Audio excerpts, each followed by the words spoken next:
नमस्कार। 8 से 9 मई 2025 की मध्य रात्रि को पाकिस्तानी सेना ने सैन्य बुनियादी ढांचे को निशाना बनाने के इरादे से पूरी पश्चिमी सेना पर भारतीय वायु क्षेत्र का कई बार उल्लंघन किया। यही नहीं बल्कि पाकिस्तानी सेना ने नियंत्रण रेखा पर भारी कैलिबर वाले हथियारों से गोलीबारी भी की। अंतर्राष्ट्रीय सीमा और नियंत्रण रेखा पर लेह से लेकर सरक्रीक तक 36 स्थानों पर 300 से 400 लगभग ड्रोनों का इस्तेमाल घुसपैठ का प्रयास करने के लिए किया गया। भारतीय सशस्त्र बलों ने काइनेटिक व नॉन काइनेटिक साधनों का उपयोग करके इनमें से कई ड्रोन्स को मार गिराया। इतने बड़े पैमाने पर हवाई घुसपैठों का संभावित उद्देश्य वायु रक्षा प्रणालियों का परीक्षण करना और खुफिया जानकारी इकट्ठा करना था। ड्रोन के मलबे की फोरेंसिक जांच की जा रही है। प्रारंभिक रिपोर्ट्स से पता चलता है कि वे तुर्की के असीस गार्ड सोंगर ड्रोन्स हैं। इसके उपरांत रात में पाकिस्तान के एक सशस्त्र यूएवी ने भटिंडा सैन्य स्टेशन को निशाना बनाने की कोशिश भी की, जिसे पकड़ा गया और उसे निष्क्रिय कर दिया गया। पाकिस्तानी हमले के जवाब में पाकिस्तान में 4 हवाई रक्षा स्थलों पर सशस्त्र ड्रोन्स लॉन्च किए गए। इनमें से एक ड्रोन एडी रडार को नष्ट करने में सक्षम रहा।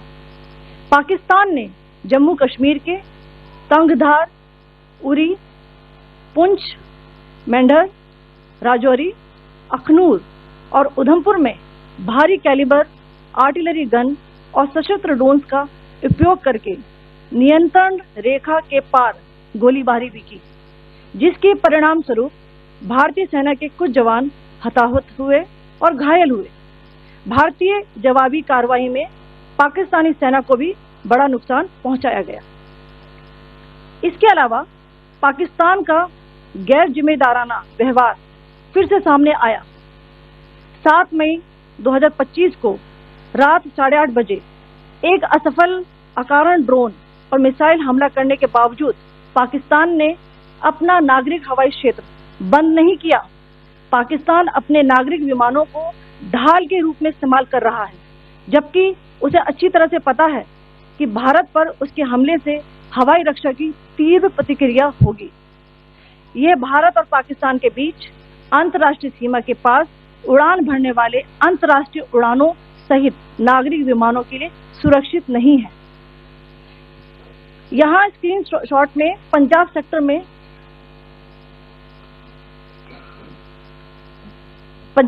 में हाई एयर डिफेंस अलर्ट स्थिति के दौरान एप्लीकेशन फ्लाइट रडार 24 का डेटा दिखाया गया है।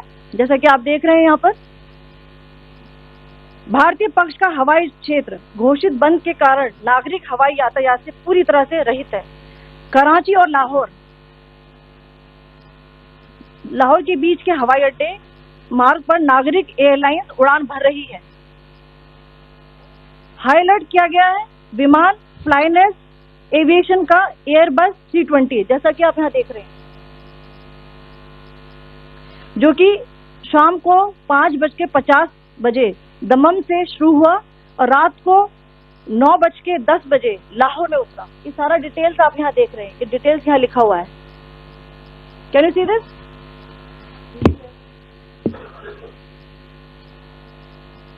भारतीय वायुसेना ने अपनी प्रतिक्रिया में काफी संयम दिखाया और इस प्रकार अंतर्राष्ट्रीय नागरिक विमान सेवा की सुरक्षा सुनिश्चित की।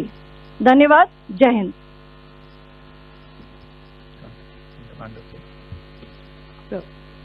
Good afternoon to you all. On the intervening night of 8-9 May 2025, Pakistan military carried out multiple violations of Indian airspace along the entire western border with an intent to target military infrastructure. Pakistan military also resorted to firing of heavy caliber weapons along the line of control. Along the international border and line of control, drone intrusions were attempted from Leh to Sarkreek at 36 locations with approximately 300 to 400 drones. Indian Armed Forces brought down a number of these drones using kinetic and non-kinetic means.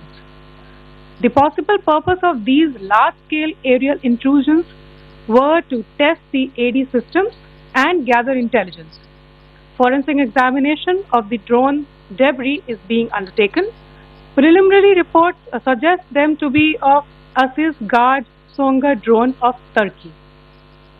Later in the night, an armed UAV of Pakistan attempted to target Bhatinda military station, which was detected and neutralized. In response to the Pakistani attack, armed drones were launched at 4 air defense sites in Pakistan. One of the drones was able to destroy an AD radar.